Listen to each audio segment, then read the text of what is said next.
Tengamos entonces una meditación de la bendita y santa palabra del Señor. Y como lo hemos estado haciendo, vamos a regresar a la epístola a los Filipenses y vamos a considerar el capítulo número 3. El día de hoy, antes de entrar a la quinta cosa nueva que descubrimos acá en Filipenses capítulo 3, la quinta cosa nueva del apóstol Pablo, que el apóstol Pablo tiene en Cristo Jesús, quiero hacer un delicioso entremés, un delicioso entre paréntesis.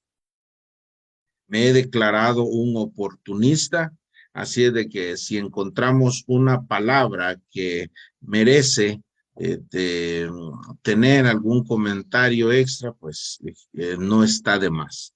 No está de más. El apóstol Pablo dice, pues, para ustedes es seguro.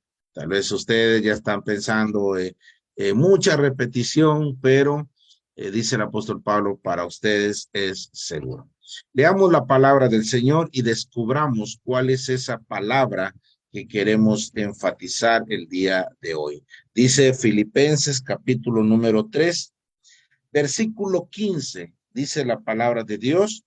Así que todos los que somos perfectos, esto mismo sintamos. Y si otra cosa sentís, esto también os lo revelará Dios. Que el Señor bendiga nuestros corazones con su santa y bendita palabra. Ya estuvimos meditando, hace 8 días meditábamos sobre esta palabra, todos los que somos perfectos.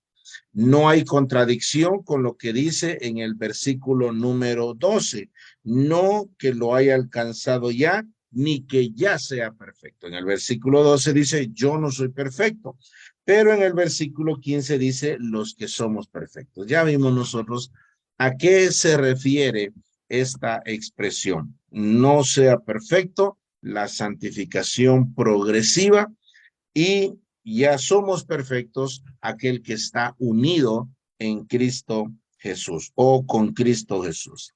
Vimos nosotros y aprendimos, dice todos los que somos perfectos, esto mismo sintamos. Pablo está haciendo un llamado a la unidad doctrinal, la unidad en el anhelo, la unidad en el pensamiento, la unidad que ésta se hace en la doctrina, se hace en el amor en Cristo Jesús, Señor nuestro. Pero el apóstol Pablo nos dice que el creyente, el nacido de nuevo, no se lleva por las emociones, no se lleva por sus sentimientos, no se lleva por la moda, por lo que está en boga en ese momento. Dice, y si otra cosa sentís, si bien es cierto, involucra emociones acá, sentimientos, pero mire qué es lo que regula, esto también os lo revelará Dios. Leí en una ocasión, en una revista, Sendas de Luz, leí lo que un carismático escribió. El autor cita a ese carismático y él decía que ellos ven una experiencia y entonces en base a esa experiencia van buscando una cita bíblica para darle validez a esa experiencia. Hermanos, lo que tenemos que buscar nosotros siempre y donde tiene que descansar toda nuestra vida es en la palabra del Señor. Ellos se convencen primero de que esa experiencia es buena, o sea, viven esa experiencia y esa experiencia es buena, les da resultados y entonces buscan, y como están tan habidos de buscar un fundamento bíblico, algo para respaldar y justificar esa su experiencia, entonces hasta son capaces de disfrazar algún versículo, sacar de su contexto algún pasaje y presentarlo allí. Y aquí está el fundamento. Esa ha sido la práctica y la costumbre del catolicismo romano y tristemente dentro del lado protestante, del lado evangélico, también por estos grupos, los grupos pentecostales, neopentecostales, etcétera. Dice la palabra de Dios, esto os lo revelará Dios. Esto lo revelará Dios. Existen tres palabras relacionadas a las Sagradas Escrituras, de cómo las Escrituras llegan a nosotros y tienen efecto en nuestra vida. Hay tres palabras y esas tres palabras yo quisiera meditar en esta ocasión. Otra vez, tomando ocasión de esta palabra, también os lo revelará Dios. Cuando usted mira a un hermano que tiene solvencia de palabra y que pareciera que cuando está exponiendo las Sagradas Escrituras desde el púlpito, pareciera que tuviera una lluvia de ideas y de palabras, y él entonces abundantemente está lanzando todas las palabras y las ideas y los ejemplos, los comentarios, y todos son atinados conforme a la palabra de Dios. Bueno, tenga mucho cuidado. No vaya usted a salir después bien inspirado el hermano, ¿verdad? No vaya usted a decir eso. Tampoco vaya usted a decir, hoy sí hubo revelación. Hoy sí hubo revelación para nosotros. Tampoco vaya usted a afirmar eso. Existen, le decía, tres palabras que están relacionadas con las Sagradas Escrituras y que nos explican cómo las Sagradas Escrituras han llegado hasta nosotros y tienen el efecto en nuestra vida.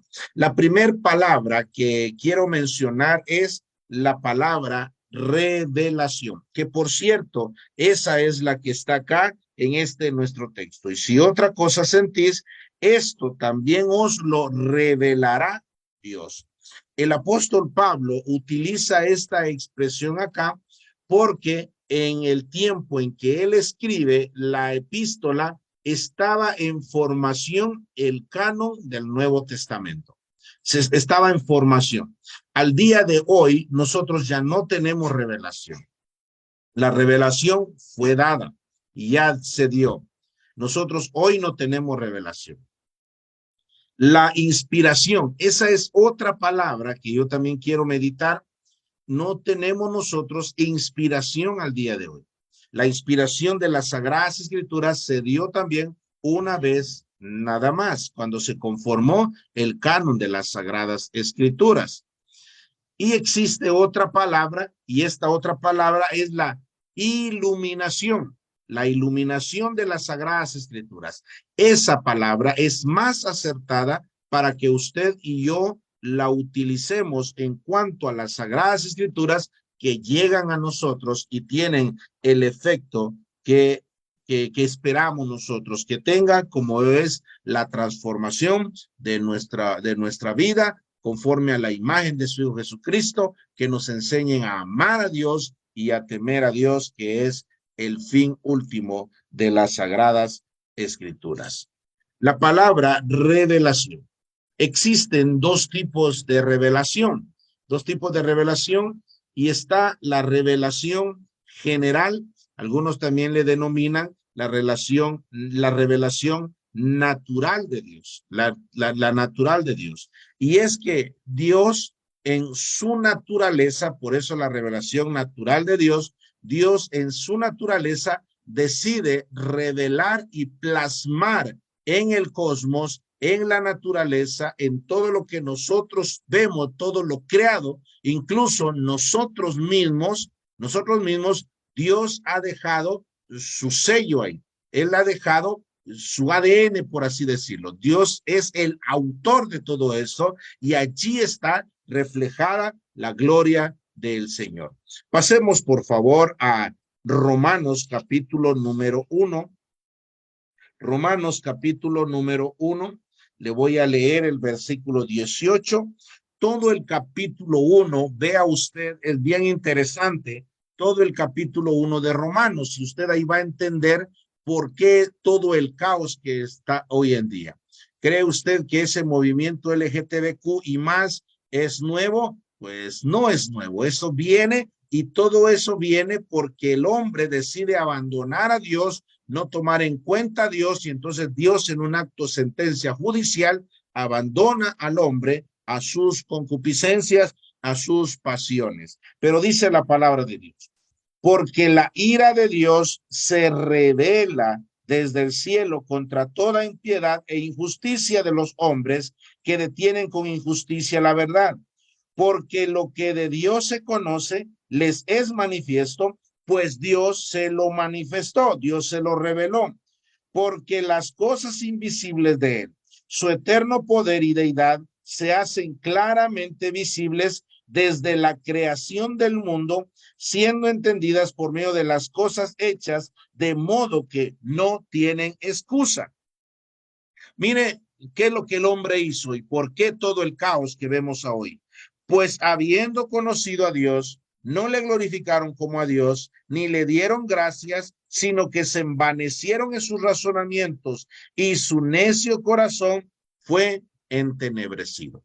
Dice la palabra de Dios que mediante lo que es su eterno poder y deidad, se hacen claramente visibles por las cosas hechas, por la creación del mundo.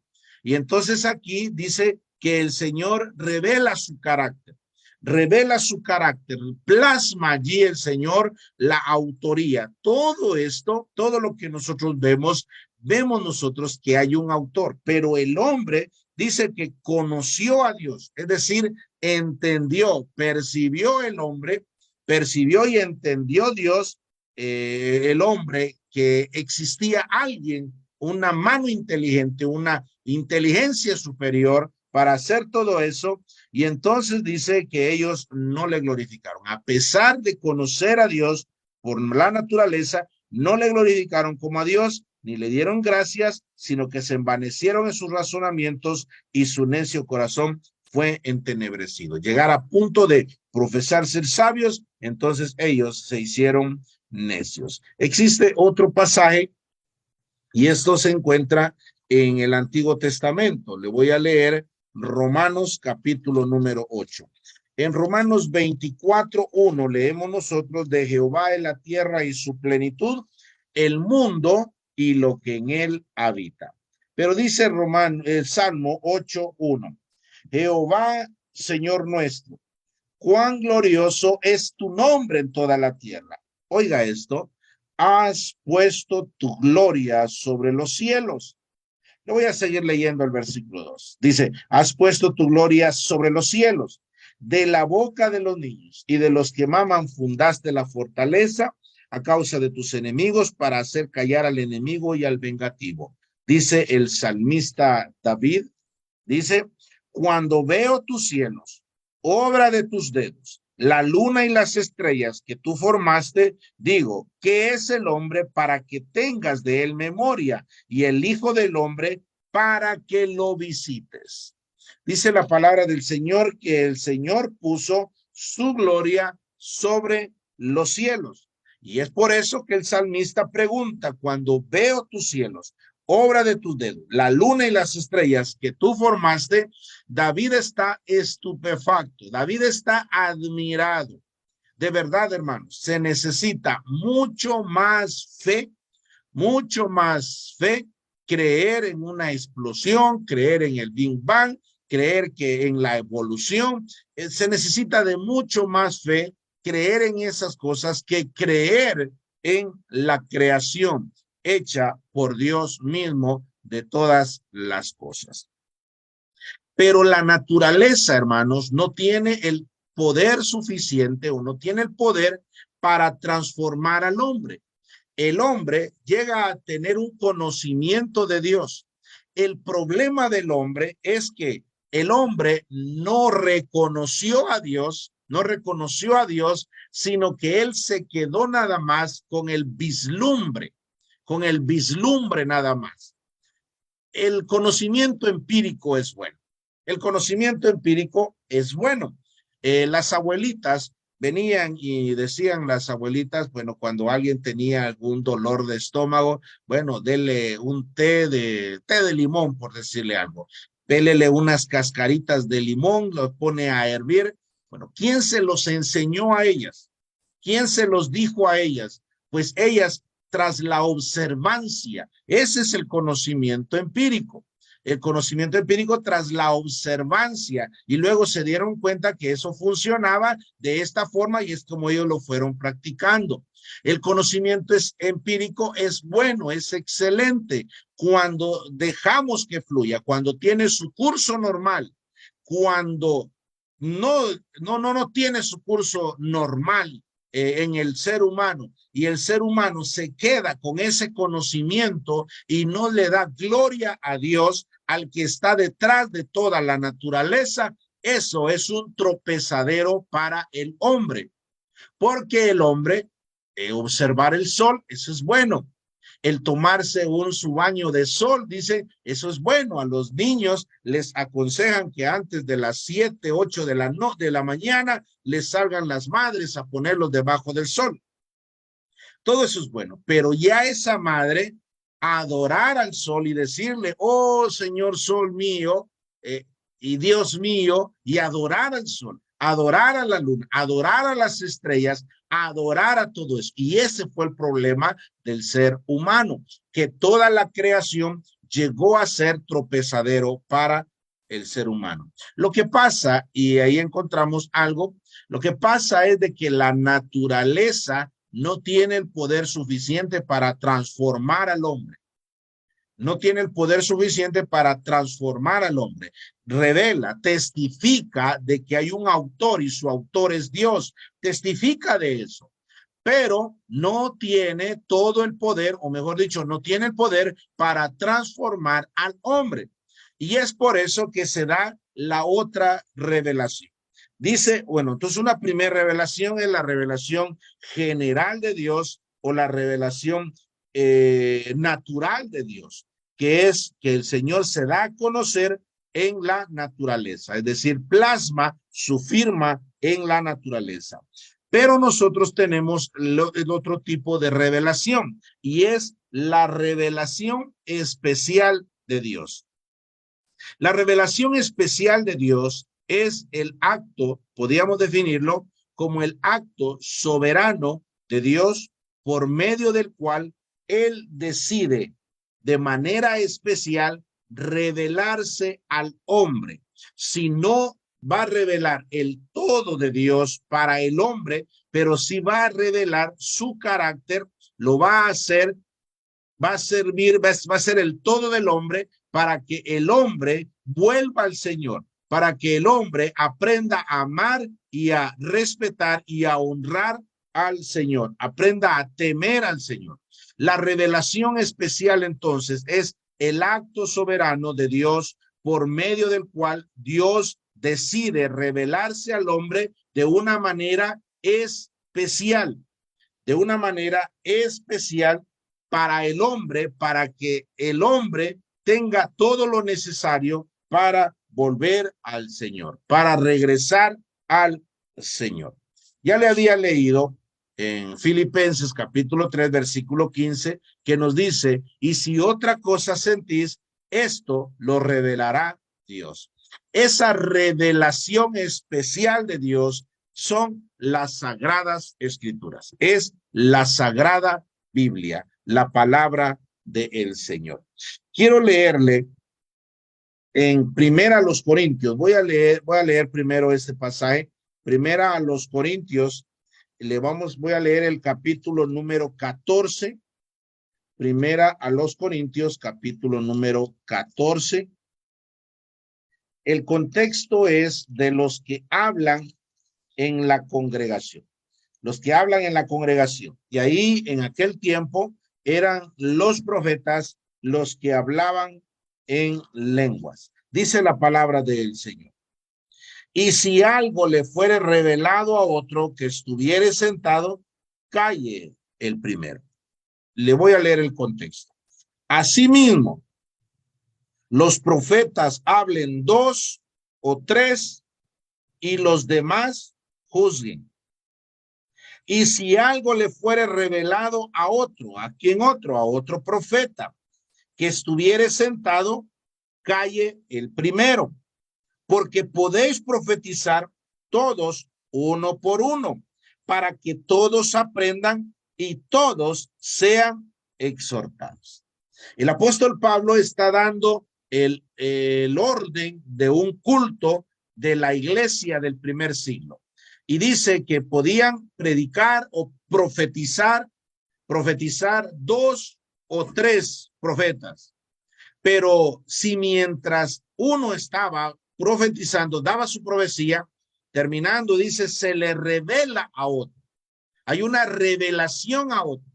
En aquellos tiempos, y esto era válido en aquellos tiempos, porque en aquellos tiempos, quiero resaltarlo nuevamente, estaba en formación el canon del Nuevo Testamento. Entonces, como se estaba en formación, pues había revelación constante de la palabra del Señor, de la voluntad del Señor. Quiero llevarles a Primera de Pedro, capítulo número 1, versículo, voy a leerle el versículo 10. Los profetas que profetizaron de la gracia destinada a vosotros, inquirieron y diligentemente indagaron acerca de esta salvación, escudriñando qué persona y qué tiempo indicaba el Espíritu de Cristo que estaba en ellos, el cual anunciaba de antemano los sufrimientos de Cristo y las glorias que vendrían tras ellos. Versículo 12. A estos se les reveló que no para sí mismos, sino para nosotros, administraban las cosas que ahora os son anunciadas por los que os han predicado el evangelio por el Espíritu Santo enviado del cielo, cosas en las cuales anhelan mirar los ángeles. Aquí el apóstol Pedro se está refiriendo a las escrituras del Antiguo Testamento, pero no cambia mucho porque las escrituras, los profetas del Antiguo Testamento y los profetas o las escrituras del Antiguo Testamento y del Nuevo Testamento fueron el mismo proceso, en diferente época, el mismo proceso. Y dice que los profetas que ellos profetizaron, dice que ellos daban sus profecías, pero muchas veces ellos llegaban a escudriñar sus mismas profecías, o si no, entre los mismos profetas escudriñaban los escritos de otros profetas. Por ejemplo, Daniel escudriñó y estudió, investigó en los escritos de Jeremías. Daniel estudió los escritos, los rollos de Jeremías. Entonces, muchas veces ellos daban su profecía y entonces regresaban a entender, bueno, ¿a qué se refiere? ¿Qué persona, qué tiempo indica el espíritu del Mesías, el espíritu del ungido que está en ellos? Y ellos anunciaban de antemano los sufrimientos de Cristo y las glorias que vendrían tras ellos. Pero todo esto, dice que lo hicieron, a estos se les reveló. Entonces, todo esto fue por la revelación de Dios. Efesios capítulo número 3, versículo, le voy a leer el 2.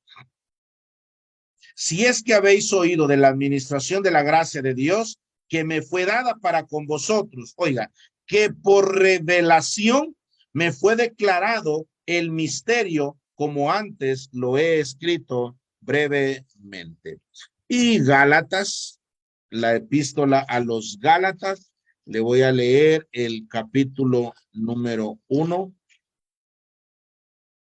Dice, más versículo 11, más os hago saber, hermanos, el evangelio anunciado por mí no es según hombre, pues yo ni lo recibí ni lo aprendí de hombre alguno, sino por revelación de Jesucristo. Así es de que la Biblia no es el todo de Dios, pero sí es todo lo que Dios ha querido revelar al hombre a fin de que el hombre sea salvo, a fin de que el hombre se vuelva a Dios, a fin de que el hombre sea transformado de día a día, de gloria en gloria, de victoria en victoria, a fin de que el hombre aprenda a amar y a temer a Dios. Solamente le voy a dar la cita, Deuteronomio 4:10. Ese es el propósito por el cual el Señor nos hace oír sus palabras, para que aprendamos a amarle, aprendamos a temerle, aprendamos a honrarle. Existe entonces la palabra revelación y existe otra palabra, y esta es la palabra inspiración. Quiero llevarle a segunda epístola a Timoteo, capítulo número 3, versículo 16. Toda la escritura es inspirada por Dios y útil para enseñar, para redarguir, para corregir, para instruir en justicia, a fin de que el hombre de Dios sea perfecto, enteramente preparado para toda buena obra.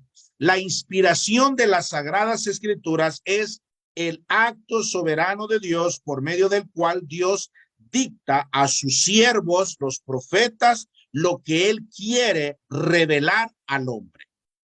La revelación es la decisión de Dios de darse a conocer al hombre, dar a conocer su carácter y su propósito al hombre, y esto es en la palabra de Dios. La inspiración es el acto soberano de Dios, por medio del cual Dios, por medio del Espíritu Santo, dicta a sus siervos los profetas lo que él quiere revelar al hombre. De esa cuenta, hermanos, vemos que hay escrituras inspiradas y no hombres inspirados. Se había levantado una idea en torno a esto, de que la escritura es inspirada por Dios, pero llegó un momento en donde los hombres añadían